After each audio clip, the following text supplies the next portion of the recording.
So this is basically how you reproduce an experiment. So what you do here is you get your the run ID. So for that you initialize the project which the experiment has been logged into. You can have multiple projects, so you just need to give the name of the project, and then we fetch the run table as a data frame. So you fetch the runs table, and you can use different filters here, the state or which tags we want to fetch. ID is stored in this namespace, sys ID. So once you have all the runs, you can just filter it as you would filter a data frame, and then get this column, the sys ID, that will give you the ID of the run. So we have the say old run ID here. So this is the run ID, and now what we do is if you want to say resume it or fetch data from that run, so we reinitialize that run. So now we have initialized this run. Now this was the old run which you want to reproduce or fetch values from.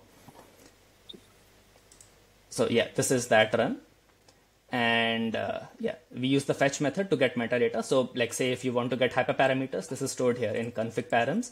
So we have config params here. So these are all the hyperparameters. So we get that here, and you can see how that looks like. So we get all the hyperparameters here as a dictionary.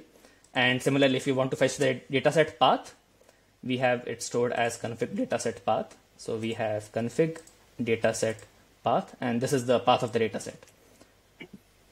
So we have that here. And now what you want to create a run using these values. Now you want to use these hyperparameters and this dataset path. So what we do is we initialize a new run.